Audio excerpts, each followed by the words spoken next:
Rien n'arrête la mode, sauf évidemment le bout des podiums durant les défilés, sinon on tombe. Et ça fait mal. La mode, on dirait les films d'horreur avec des gens qui s'enfuient, on peut pas lui échapper, où qu'on aille, elle surgit. Ça commence dès la naissance, puisqu'il y a une mode pour bébé. Le cordon ombilical se porte en bandoulière, sinon c'est la loose. C'est évidemment dangereux, mais pas moins que pas manger, une autre invention de la mode. Et la mode nous poursuit jusqu'à la fin de notre existence, puisqu'il y a même une mode pour les vieux, avec des défilés qui commencent à 9h du matin et qui se terminent à 18h, parce que les mannequins marchent quand même assez lentement. La saison 2023 sera résolument jaune, Philippe. Alors non, depuis le début du défilé, on est passé en 2024 et c'est jaune parce qu'il s'est fait pipi dessus, le monsieur. Mais la bonne nouvelle, c'est que la mode ne s'arrête même pas à la mort, puisque maintenant, elle arrive même à nous vendre des trucs pour après notre mort. Ce serait con d'être un cadavre has-been quand même. Apparemment, la nouvelle mode, c'est de faire transformer son cadavre en coquillage et d'être ensuite jeté dans l'océan. Je déclare donc cette journée mondiale de... Eh, j'entends la mer dans ce coquillage. Fais écouter. Range ta chambre, David.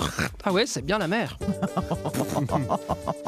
On pensait qu'une fois monté tout en haut du ciel, plus personne ne pouvait vous regarder de haut. Eh ben non, au ciel, il y a des gens qui ont transformé le corps en coquillage et qui se la pètent sur vous.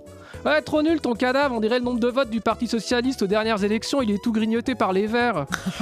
Alors je vais quand même donner le contexte, comme les gens qui justifient la guerre en Ukraine par le contexte. Oui, j'ai tué des millions de gens, mais il y a le contexte, on m'a embêté. Déjà, se faire transformer en coquillage, c'est pas juste pour le côté esthétique, même si, effectivement, devenir un coquillage, c'est clairement plus stylé que de devenir des cendres. J'ai jamais vu personne payer qu'un bracelet de cendre au Club Mud. Et en plus, on se transforme pas vraiment en coquillage. J'ai juste changé pour améliorer un peu ma chronique, comme les gens qui justifient la guerre en Ukraine d'ailleurs. En fait, notre corps est d'abord brûlé, puis assimilé à du béton pour faire une boule avec des trous qu'on jette ensuite dans l'océan. Ah, une boule de bain. Oui, mais pourquoi ? Pourquoi devenir une boule pleine de trous dans la mer ? Ça aurait pu être pour que les hommes se rendent compte de ce que c'est que d'être une femme dans une discothèque, plein d'animaux autour de toi qui veulent rentrer par tous tes trous. Mais non ! En fait, le but, c'est de reconstruire la barrière de corail en lançant des boules qui sont ensuite colonisées par des animaux.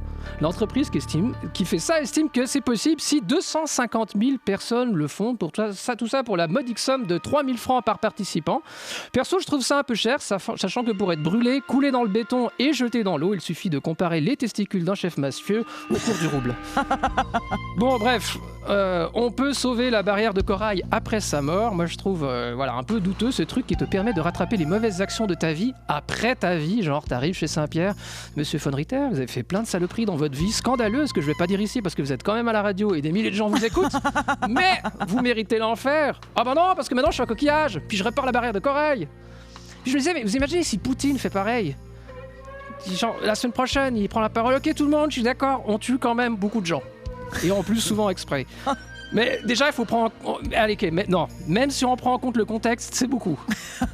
Alors, pour me faire pardonner, je vais pas arrêter la guerre, mais je vais transformer tous les cadavres en coquillages et sauver les océans. On répond quoi à ça ? Dans 2 jours, c'est sûr, t'as un groupe Facebook, les océanographes avec Poutine, c'est sûr. Mon Dieu. Après, c'est plutôt sympa d'avoir la possibilité de faire le bien, mais plus tard, parce que de nos jours, c'est vrai qu'on n'a jamais le temps.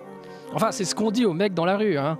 Est-ce que vous pouvez faire quelque chose contre les orphelins torturés en Syrie ? Désolé, j'ai pas le temps. Puis des fois, j'imagine l'enfant torturé en Syrie qui dit à ses potes « Putain, il y a un mec à Lausanne, il a failli me sauver. Malheureusement, il avait pas le temps. Il avait rendez-vous avec ses potes. Mais c'est passé à ça !» Oh mon Dieu. Avant, j'avais des remords, mais là, je me dis « je me transformais en coquillage, c'est bon, ça rééquilibre. » Je deviens un habitat pour poissons, un vrai pays avec des poissons qui trouvent que David c'était mieux avant et d'autres qui trouvent que quand même les meilleurs trous sont toujours pris par les mêmes.